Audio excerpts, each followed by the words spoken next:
हाथ एक वीडियो की स्क्रिप्ट लगी है जो एक बहुत ही अनोखा और मजेदार दावा करती है। हाँ, और इसका शीर्षक है बुद्ध और उनके धम्म में छुपे न्यूरो सीक्रेट्स, कैसे अंबेडकर ने अंधविश्वास के खिलाफ दिमाग को रिवायर किया। अब देखिए, दावा ये है कि बाबा साहेब डॉक्टर अंबेडकर की जो किताब है बुद्ध और उनका धम्म, वो सिर्फ एक धार्मिक किताब नहीं। मतलब एक तरह का माइंड ट्रेनिंग मैनुअल है। हाँ, और यही बात इसे इतना दिलचस्प बना देती है। स्क्रिप्ट कह रही है कि इस किताब में जो सिद्धांत हैं वो सीधे सीधे आज की मॉडर्न न्यूरोसाइंस से जाकर जुड़ते हैं। बिल्कुल। और स्क्रिप्ट का तर्क है कि इसका असली मकसद है दिमाग को अंधश्रद्धा से, मतलब ब्लाइंड फेथ की जकड़ से आजाद करना और उसे पूरी तरह से तर्क और विवेक पर आधारित बनाना है। तो चलिए इस दावे की परतों को खोलते हैं, देखते हैं कि ये स्क्रिप्ट अंबेडकर की सोच और हमारे दिमाग की विज्ञान के बीच आखिर क्या कनेक्शन बताती है। देखिए, यहाँ सबसे हैरान करने वाली बात यह है कि हम 1956 में लिखी गई किताब को आज की, मतलब 21वीं सदी की न्यूरोसाइंस के नजरिए से देख रहे हैं।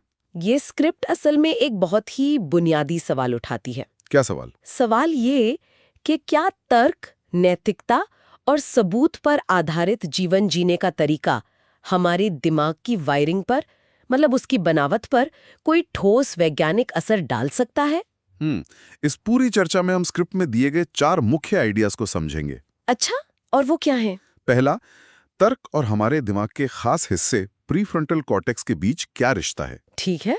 दूसरा, सुपरनैचुरल चीजों को नकारने से हमारे दिमाग का एक बहुत बड़ा जाल, जिसे बिलीफ बायस कहते हैं, वो कैसे टूटता है। बिलीफ बायस, ओके। और तीसरा? तीसरा है न्यूरोप्लास्टिसिटी, यानी हमारे दिमाग को बदलने की जो क्षमता है उसका इस्तेमाल कैसे होता है।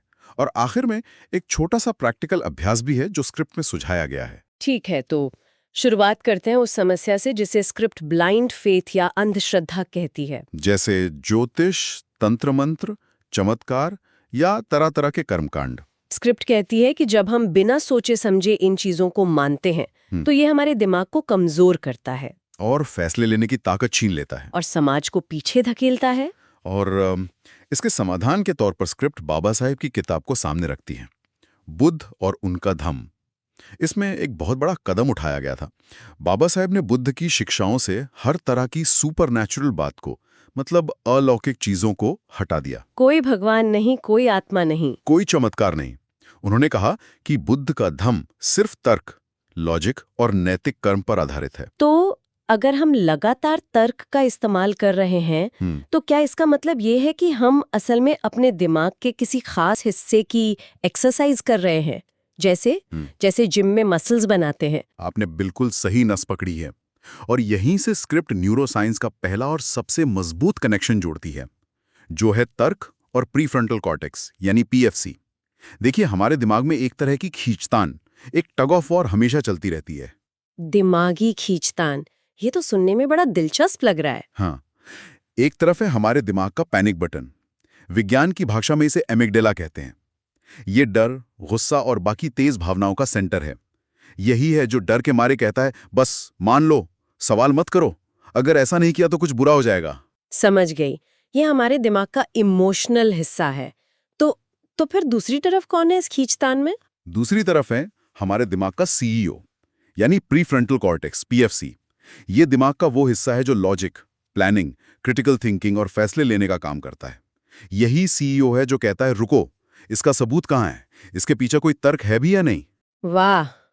और स्क्रिप्ट का सबसे बड़ा दावा यही है कि अंबेडकर का धम्म असल में इस सीईओ को मजबूत करने का एक ट्रेनिंग प्रोग्राम है। तो अंबेडकर का धम्म असल में इस सीईओ को मजबूत करने की एक ट्रेनिंग गाइड है, ताकि वो पैनिक बटन बार बार न दबे।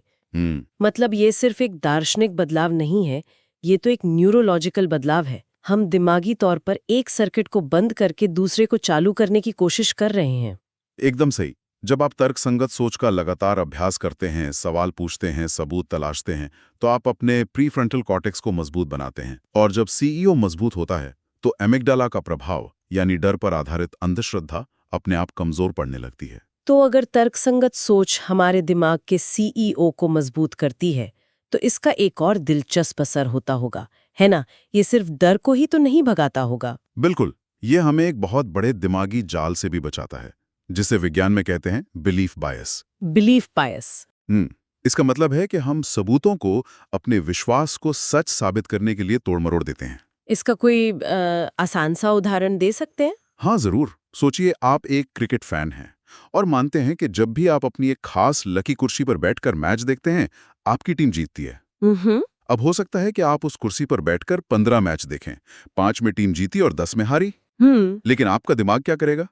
वो उन 5 जीतों को बहुत बड़ा करके याद रखेगा और उन 10 हार को या तो भुला देगा या उनके लिए कोई और बहाना ढूंढ लेगा। अच्छा, तो दिमाग खुद को ही धोखा दे रहा है एक तरह से। यही बिलीफ बायस है।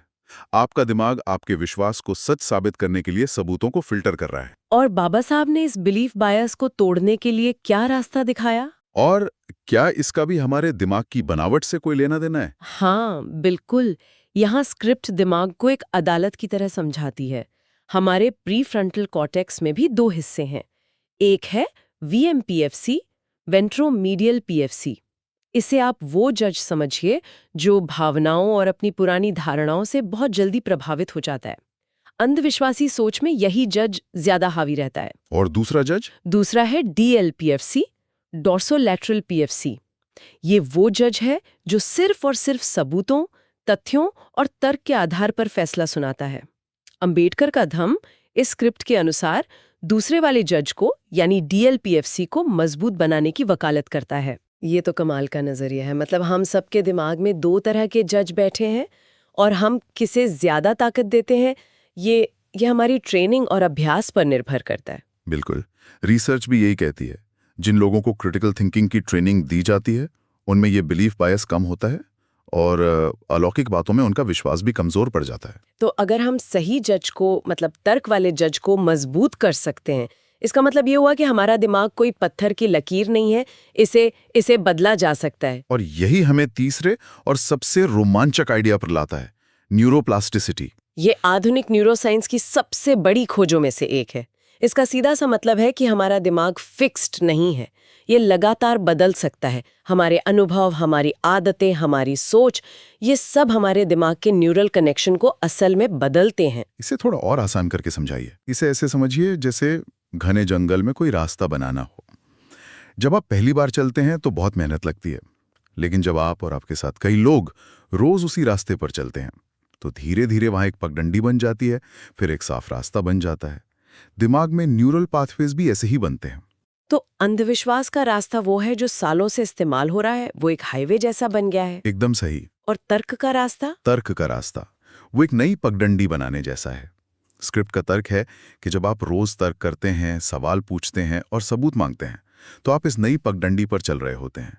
जितना ज्यादा आप इस पर चलेंगे, ये रास्ता उतना ही मजबूत और चौड़ा होता जाएगा। और जो पुराना हाईवे है, यानी अंधविश्वास का रास्ता, वो इस्तेमाल ना होने की वजह से धीरे धीरे कमजोर पड़ जाएगा। उस पर कह सकते हैं झाड़ियां उगने लगेंगी। 1 मिनट, ये तो बहुत बड़ी बात है। तो क्या इसका मतलब ये है कि अगर कोई इंसान मान लीजिए 40 या 50 साल से किसी चीज में अंधविश्वास रखता आया है, वो भी अपने दिमाग को बदल सकता है? क्या ये रास्ते वाकई इतने लचीले होते हैं? ये एक बहुत अच्छा सवाल है और इसका जवाब है हाँ, बिल्कुल। ये आसान नहीं है, इसमें वक्त और मेहनत लगती है, ठीक वैसे ही जैसे सालों बाद जिम जाकर मसल्स बनाने में लगती है। लेकिन न्यूरोप्लास्टिसिटी की वजह से ये संभव है। स्क्रिप्ट में इसकी तुलना माइंडफुलनेस से की गई है।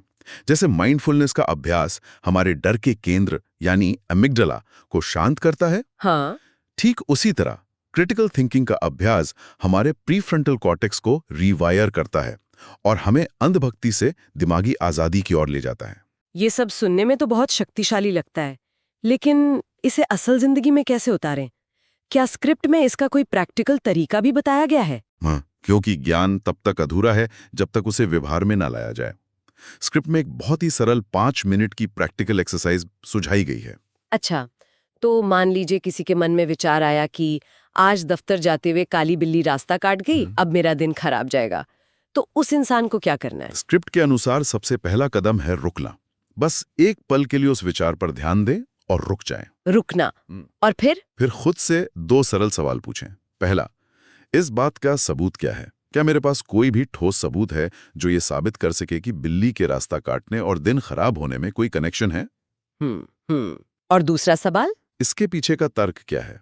क्या कोई लॉजिकल कारण है कि एक जानवर के सड़क पार करने से मेरी किस्मत पर असर पड़ना चाहिए?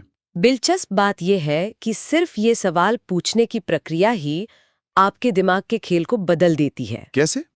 अपने तर्क वाले सीईओ को दे देते हैं, आपका पीएफसी तुरंत सक्रिय हो जाता है। तो बस सवाल पूछना ही पहला कदम है। हाँ, और स्क्रिप्ट में एक और सुझाव है। रोज सिर्फ 5 मिनट के लिए कोई एक ऐसा विश्वास चुनें जिस पर आप शक करते हों। फिर एक कागज पर एक तरफ उसके पक्ष में और दूसरी तरफ उसके विपक्ष में तर्क लिखें। यह अभ्यास धीरे धीरे आपके दिमाग को किसी भी जानकारी को दोनों पहलुओं से देखने के लिए ट्रेन करेगा।